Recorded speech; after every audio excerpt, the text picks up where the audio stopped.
'Cause I'm in the stars tonight.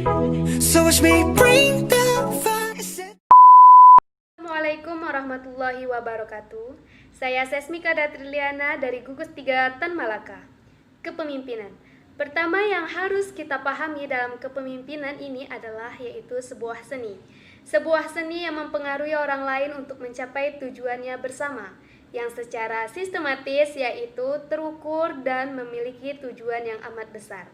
Setiap generasi tentunya memiliki tantangan yang berbeda-beda. Setiap perkembangan ada sisi positif dan negatifnya.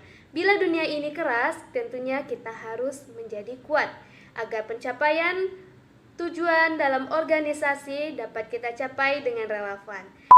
Perkenalkan, nama saya adalah Wina Julia Ernanda Putri dari Gugus 3 Tan Malaka.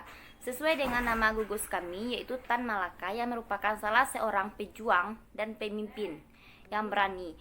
Sebagai seorang pemimpin yang berani, kita harus berani untuk jujur. Setiap orang yang jujur sudah pasti baik, tapi setiap orang yang baik belum tentu jujur. Sebagai seorang pemimpin, kita harus bisa memanajemen diri sendiri dan bisa memanajemen orang lain, agar kita mampu berpikir dan bertindak. Tujuan dari organisasi tersebut adalah bukan hanya untuk kepentingan diri sendiri, tapi juga untuk mementingkan kepentingan orang lain. Saya Fitria Nisa. Di sini saya akan membahas mengenai 4 sifat yang harus dimiliki oleh seorang pemimpin. Pertama, yaitu seorang pemimpin harus memiliki integritas atau memiliki kejujuran. Seorang pemimpin haruslah memiliki kejujuran, karena dengan begitu ia dapat dipercayai oleh rekan-rekan atau oleh kelompoknya. Yang kedua, yaitu seorang pemimpin haruslah memiliki sifat bertanggung jawab. Dengan begitu semua tugas dapat ia emban dengan baik. Yang ketiga, yaitu seorang pemimpin harus memiliki sifat dapat melihat masa depan atau visioner. Hal ini bertujuan untuk agar semua program-program yang ia miliki dapat berjalan dengan baik. Yang keempat, yaitu sifat komunikatif atau ia dapat berkomunikasi, yang mana dengan berkomunikasi ia dapat menambah relasi dan juga dapat dipercayai oleh teman-teman atau oleh pihak-pihak lain. Saya Lisda Malau akan menjelaskan tentang kompetensi kepemimpinan era 4.0. Hal yang harus kita hadapi dari masa ke masa. Yang pertama, musim berubah, tantangan berganti. Apa yang dihadapi mahasiswa 98 akan berbeda dengan apa yang dihadapi mahasiswa sekarang. Yang kedua, memiliki kecakapan manajerial. Seorang pemimpin harus mampu mengelola orang lain. Yang ketiga, memiliki kecakapan ilmu administrasi. Memahami faktor-faktor tertentu yang berpengaruh pada jalannya sebuah organisasi. Dan yang terakhir adalah wawasan dan angle perception. Bagaimana cara kita memandang dunia ini? Sekian dari saya. Saya Afriani, saya akan menjelaskan tentang fungsi kepemimpinan organisasi. 1. Kepentingan tujuan organisasi. Seorang pemimpin pasti akan membawa kepentingan dari suatu organisasinya. Kepentingan dan tujuan dari organisasi ini yaitu lebih mengedepankan ke visi dan misinya organisasi itu. Kedua, manajemen diri masing-masing. Kita harus memanajemen diri kita sendiri dan orang lain. Orang yang baik pasti bisa membahagiakan orang lain walaupun dirinya itu sedang ada masalah. 3. Mengembangkan kepentingan organisasi. Seorang pemimpin pasti memiliki kemampuan, keberanian untuk berbicara di depan umum. Keempat, mencapai tujuan organisasi. Dalam mencapai tujuan organisasi itu pasti memiliki tujuan terlebih dahulu, karena dalam sebuah organisasi itu terdapat struktur pembagian kerja serta struktur tata hubungan kerja bagi setiap anggotanya. Baiklah, di sini saya akan menjelaskan tujuan kuliah, yaitu tanggung jawab dan moral, mencari ilmu, menambah teman, mencari pengalaman, dan meningkatkan wawasan dan serta minat dan bakat seseorang. Di dalam kampus ada 3 hal yang ditawarkan, yaitu kuliah, organisasi, dan waktu. Organisasi adalah sekelompok orang yang bersama-sama ingin mencapai tujuan bersama dengan efektif dan efisien. Tujuan organisasi adalah lebih mengutamakan kebersamaan, mudah menyelesaikan masalah, mengajarkan dan membudayakan jiwa kepemimpinan, menambah pengetahuan dan wawasan seseorang.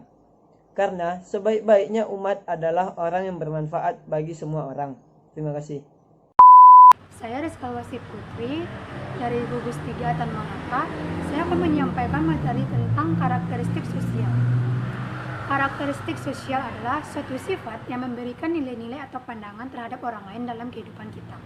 Sehingga dalam berinteraksi, karakter sosial yang kita terapkan bisa menjalin komunikasi yang baik dengan orang lain.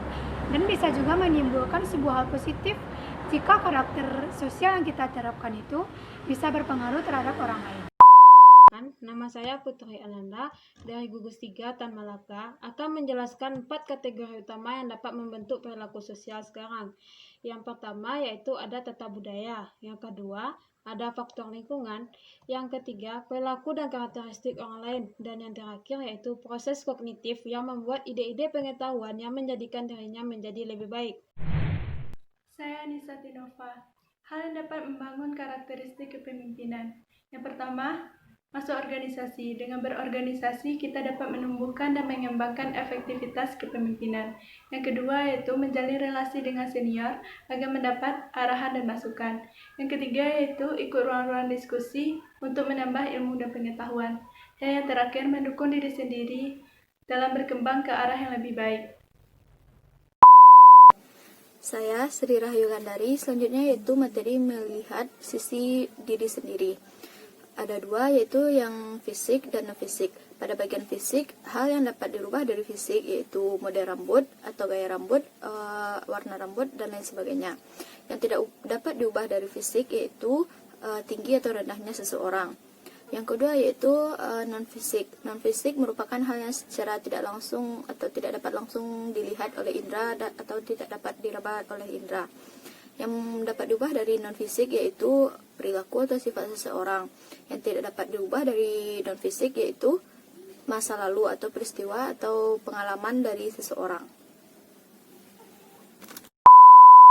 Baiklah, saya Mutiara Sukma akan menyampaikan sifat kepemimpinan berdasarkan diri sendiri. Seorang pemimpin tidak akan maju jika dia tidak dapat menerima apa yang ada di dirinya. Karena pada dasarnya setiap individual diciptakan berbeda-beda. Dan kita harus dapat belajar menerima apa yang ada di diri kita, baik itu dapat diubah maupun tidak dapat diubah. Dan yang paling terpenting yaitu kita harus selalu bersyukur dengan apa yang ada di diri kita. Kita boleh meninggi, tetapi tidak boleh sombong. Dan kita boleh merendahkan diri, tapi jangan terlalu rendah karena itu dapat menimbulkan sifat tidak percaya diri. Sekian, terima kasih. Assalamualaikum warahmatullahi wabarakatuh.